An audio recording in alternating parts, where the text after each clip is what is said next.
50 cents or half a dollar? That's the question we're trying to answer today. Welcome everyone to Massabesic Gold and Silver. I'm Dean, and I just wanted to go over with you some basics. If this is the first time that you're visiting us, please remember to like and subscribe to our channel. Turn on notifications so you get the most recent content, and also remember to share our videos.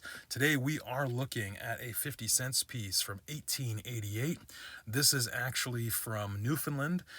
This is considered pre-Confederation coinage, as the rest of Canada came together through the Confederation in 1867. Yes, you can see a lot of nicks and abrasions on this coin, but this is a coin to pick up if you were to find it.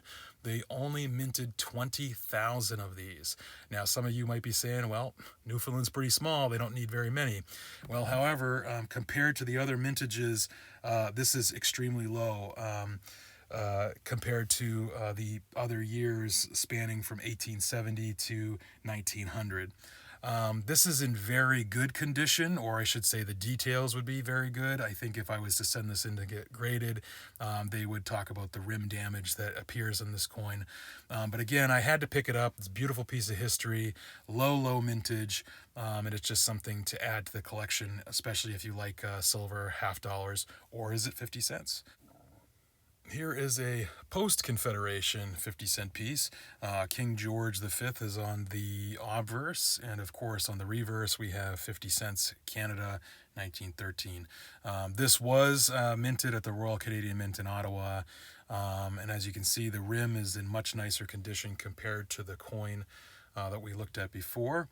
Again, the condition of this coin is a little bit more worn compared to the Newfoundland coin, but this also is right around that very good condition.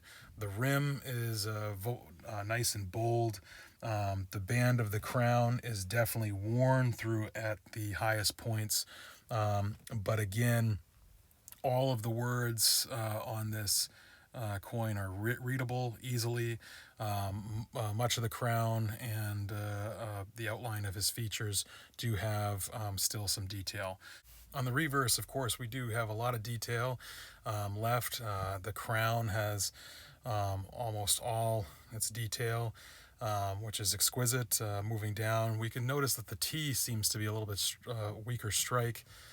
These leaves are the Edwardian leaves rather than the Victorian leaves, and we'll talk about that in some other videos, future videos about the various leaves. But as you can see, yeah, that T is really weak. I'm not really sure what that's about. In the books I've read, it makes no mention of the weak strike there, so that's something I'm going to continue to look up, and if anyone does know, please feel free to put it in the comments. But I did find that curious, that the T seems a lot weaker than the rest of the coin. Again, this is a beautiful coin. The silver fineness in both the Newfoundland coin and this Canadian 50-cent piece is both 0.925 or sterling. Oh yes, the die axis, as you notice, is the metal axis rather than the coin axis, which kind of switches back and forth with a lot. But these two beautiful pieces are great to pick up. But as promised, I have a little bit of a bonus coin. Here is an 1826 cap bust half dollar, US, minted. This is a really beautiful piece of early American history. You know, the country was still in its infancy, if you will. This is just a really beautiful piece of history. The grade on this coin, you know, I don't see any signs of cleaning, no major scratches, looks like normal wear and tear on this. I would put it right in the very fine category, probably closer to very fine 30 from what I see in the wear. But again, I'm not an expert in cap busts, but when I came across this, I had to pick it up. This is got some really nice patina on it. Still mostly all the detail, especially in her hair, is still present. The Liberty is full. You can see a little bit of her cheek still there. The stars are really nice. The rim is really nice. little bit of a river jawline as well. When you tilt the coin like this, you can see those wear marks on the higher devices, which, like I said, brings it down into that very fine category. On the edge, you always want to check the edge of your coin. As they say, there's three sides to every coin. And on this rim, there is a little message here, which I love. 50 cents or, let me see if I can get this, or half $1. And that is the question, right, for today's today's video. 50 cents or half $1, which is correct? Well, clearly the at the mint, they were saying both are correct. So you want to say 50 cents, say 50 cents. You want to say half $1, say half $1. But again, I just love the history, and I really do love it when they do put a little message on the rim of a coin. Again, let's just take a look at the details of this coin. The eagle, the feathers, the shield, even the talons. Yes, you can see on the higher part of the talons, there is some wear, a little bit on the leaves, a little bit on the wings, but for the most part, there's a lot of detail left in this example. So again, some nice little toning, little patina. The dark marks, I'm not really sure what that is from. That could be from lots of different things. I don't think it's from cleaning at all. But again, I'm not a professional grader, so they see, thousands and thousands of coins, and they have way, way more experience. But again, this is just a really great example of an early American coin.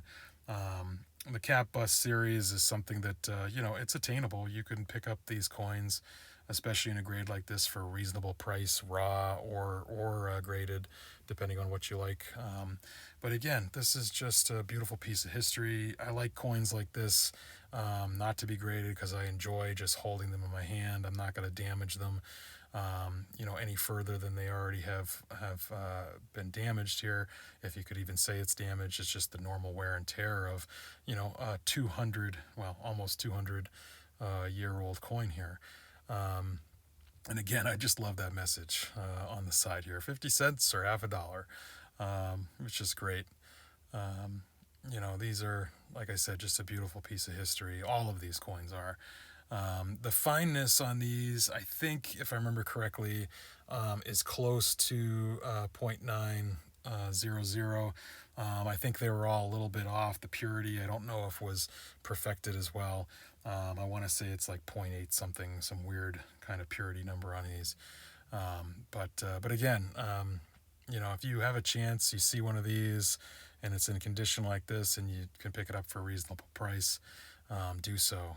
These are just great. I don't really know even what the gray sheet or the book value is on a coin of this grade in very fine condition, especially raw. Obviously usually can get a little bit of a price break when they are a raw coin like this. But I'm pretty confident if I sent this off to be graded, it would get a straight grade. I don't think it would be a details coin of any kind. But hey, you never know. They could see something I'm not. Well, thank you again for joining us today for our video, and I hope you enjoyed the content. Please come back for future videos, and continue to share these with folks that you think might enjoy them. But hey, until we meet again, enjoy.